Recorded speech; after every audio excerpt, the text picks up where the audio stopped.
So what's up? You know we can't be having that. Son, there's rules you're supposed to go by. Guys, what is up? Welcome to another episode of Maximilian Must Know. I thought this would be a really fun episode to do for you guys. One of the series on my channel that I feel like sort of distinguishes it from other channels and has become a hallmark is my Sensafari series, where I sort of usually feature sort of more obscure esoteric houses and sort of talk about those houses and give first impressions on some of their fragrances. Now, I've featured some bigger houses like Parfum Dusita, but usually for the most part it's on, and Mona de Oreo, usually it's on, sort of indie houses or very new houses, and I was able to do a bunch of these this year, and I thought it would really be cool to talk about the 5 houses that really impressed me the most. And so I've assembled that for you, my 5 favorite Sensafari houses that I talked about in 2000, or that I did a video on in 2016. And when I was going over this list, there was one that didn't make it, and I really didn't feel right not including them. So they're going to be the first one, and they're going to be an honorable mention. And actually, what I'm also going to do is sort of talk about the fragrance that really captivated me. Sometimes it's more than one, but I'll always at least give you one. So the honorable mention that didn't make the top 5 is a German house called SP Parfum. And I didn't really know much about this house, but I reached out, and the owner, Sven, was really cool enough to not only send me samples of everything he had created at the time, but he also sent me a book, which, even though it was in German, I really appreciated the gesture. And there were multiple fragrances in the collection that I enjoyed. Sun Milk Flowers was this really kind of different, sweet floral fragrance. He had this fragrance called Licorice Vetiver. You guys know I'm a licorice fiend. I don't love vetiver, but the mix of licorice and vetiver to me was just perfect and really a beautiful blend of the 2 notes. But believe it or not, the fragrance that most captivated me from SP Parfum was this guy right here called Civet Intense. And this is just a really beautiful blend of civet with nuances of woods and greens. And I'm not the biggest animalic lover, but this one is just amazing. It's tempered. It really sort of sweetens up and smooths out as time goes on. It's something I could see being in Victor Wong's zoologist series, and the whole line was really good, but I really felt like Civet Intense was just something that I really gravitated towards. And this is a line you definitely should check out if you haven't already, because there's a lot of worthwhile stuff there. The 5th one is a house that has made it to Twisted Lily, and really just did it for me. The house is called Apoteker Tepe, I believe. I'm sorry if I'm mispronouncing that. And this is a house that was actually started in Harlem and is now in New Orleans, I believe. And their stuff's a Twisted Lily, and there's just so many good fragrances in this lineup. Carousel is a fragrance that has costus root in it, but it's also a beautiful incense scent. It has Japanese hinoki wood and incense. There's a beautiful fragrance called Pale Fire. That's this beautiful, almost gourmand amber fragrance with notes of cocoa and whiskey. But the fragrance that really enamored me to this house is called After the Flood.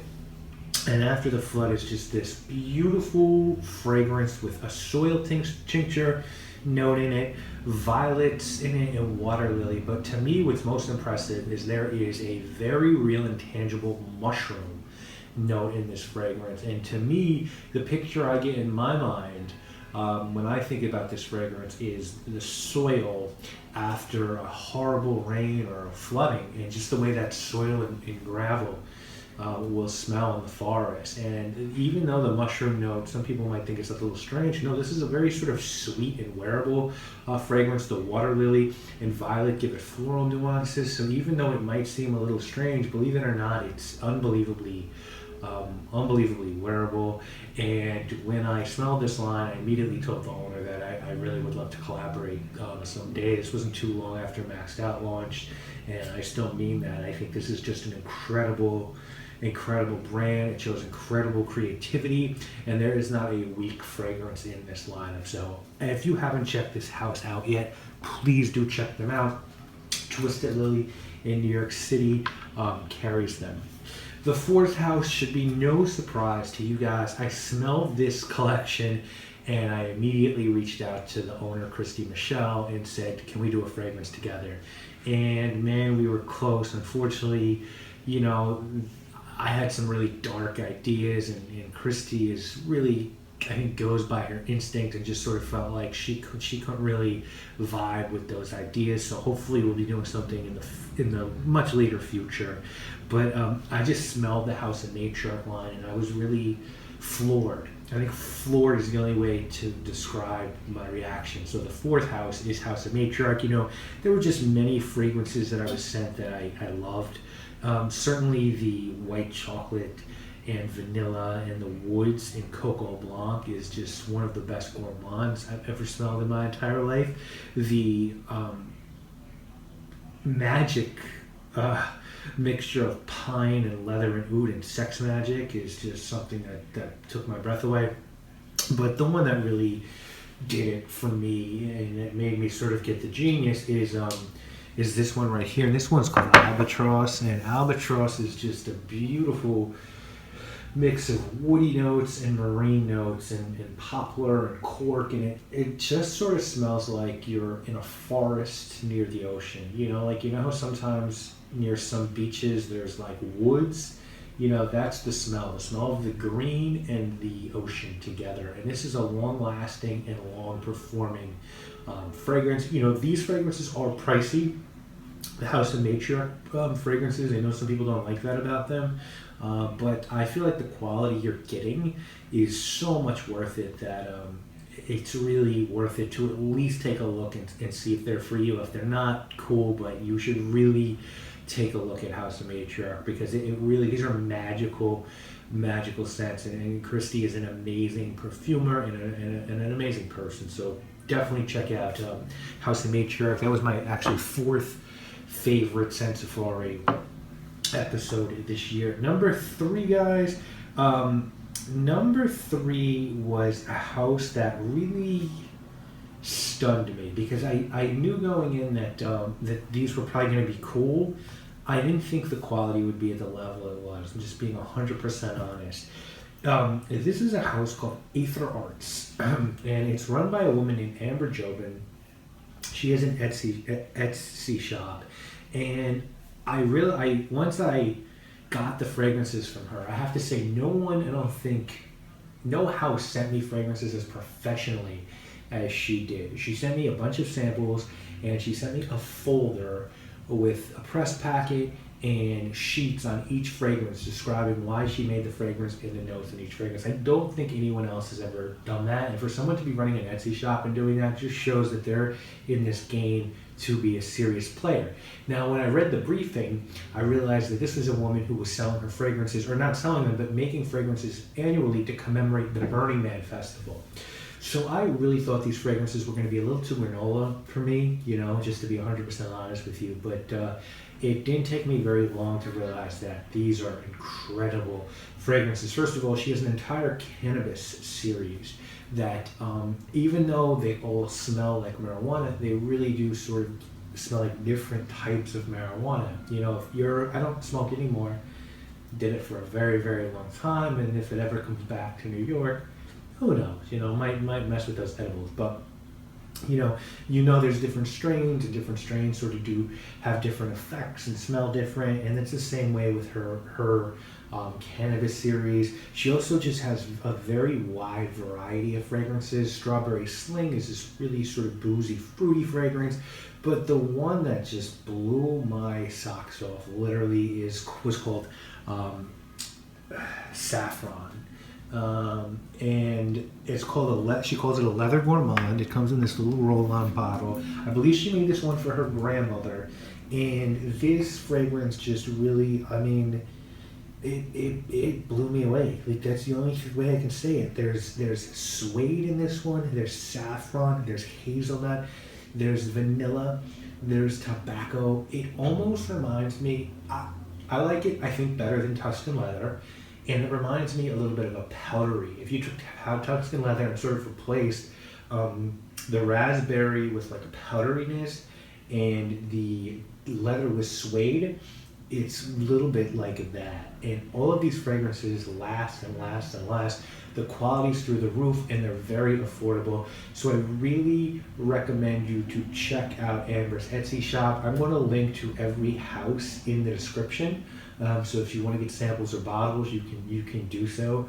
But this is an amazing house, and for Aether Arts to be number 3, it really should tell you guys something. All the houses I looked at this year, that I consider this one that seriously. Number 2 on the list is a fragrance house that I knew nothing about when I requested samples, nothing, except it was a new house and the fragrances looked really interesting. And I got samples of every fragrance and I was just shocked. This is the most polished brand, I would say, of all of the 6 that we're talking about today, in terms of fragrances that don't smell like they're in the niche. This is Art de Parfum. It is a London house, started by my friend Ruda, and it's just incredible. You know, there's something for everyone within this collection. Redolescence and Freddie recently did a video on this entire collection, and they sort of felt the same thing. There's an offering for every type of person. There's a marvelously done gin and tonic scent that, for my money, beats La Humaniste by Parfum. There is a gorgeous oud fragrance called Sensual Oud that has rose and oud and patchouli and dates. But I did my video, and Ruda asked me if I wanted a bottle to do a full review on, and I did. And the bottle that I wanted was this one. And I'm pretty sure you saw my review for this one. If it's not already up, it will be. It's called Signature Wild, and this is a stunning leather scent. Leather, dried fruits, labdanum, orange blossom, amazing. No leather fragrance smells like this. It is on an island. It is by itself. This is an extremely well done line.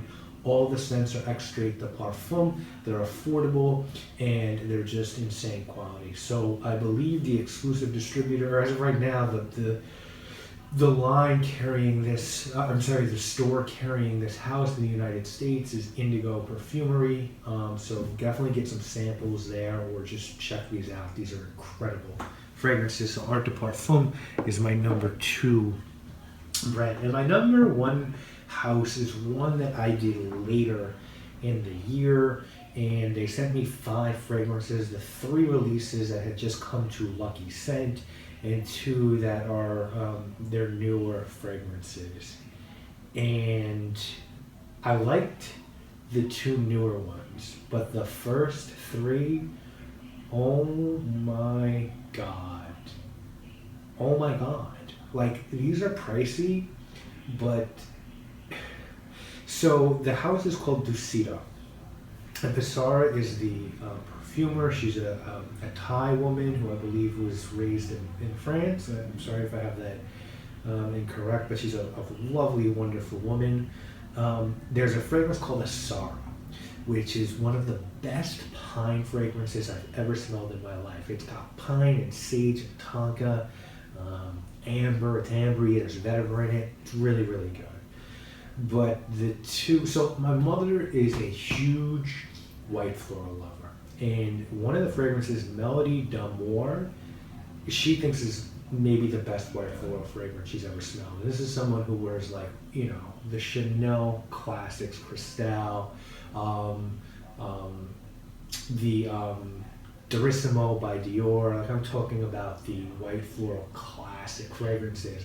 And Melody d'Amour, to me, smells like white floral petals dripping with realistic honey. It's clean, it's long-lasting, and it smells literally like you're in a florist shop and those petals are dripping with honey. So, great scent. But the king from this line, and I really have to get a bottle of this one. I'm just going to have to pull my resources together and do it, because it might be the best oud fragrance I've ever smelled in my entire life. It's called Oud Infini, and my god, guys, my god, oud, rose, sandalwood, benzoin, but a civet note. I know I talked a lot about civet in this video, but a civet note that is animalic and skanky, a little bit fecal, but just so beautiful. And once it dries, it's honestly like a much better version, honestly, of Leather Oud by Dior. It's a softer, better version of that fragrance. If you could picture Dior's Leather Oud made with better materials and rounded and sort of made wearable, because I don't really think Leather Oud is that wearable. This is that fragrance, and it's pricey, but everything in this line is top quality. They're all amazing scents. So there you go, guys. The fifth house, the honorable mention, SP Parfums, Civet Intense was my favorite from them. Apoteker Tepe, After the Flood was my favorite from them. House of Matriarch, Albatross was my favorite from them at number 4. Number 3, Aether Arts, Saffron was my favorite from them. Number 2, Art de Parfum and Signature Wild was my favorite from them. And number 1, Dusita and Oud Infini, my favorite from them. So guys, I hope you have enjoyed this video. I have the intention of bringing you many more Sensified videos this year, as long as you'll continue to watch, and hopefully I'll be able to find another house soon to work with on another fragrance. So that's it, guys. Thank you so much for watching this video, and I'll see you again real soon with more videos this week, guys. You obviously know what it is. My name is Maximilian. Having that, son, there's rules you're supposed to go by, and this is my habitat. You say you're REPRESENTING, you're frontin', boy, come against me. You're crazy soft while I come off with credibility. You're living in the fantasy world, kid, you're killing me. I start to work out, you start to mark out.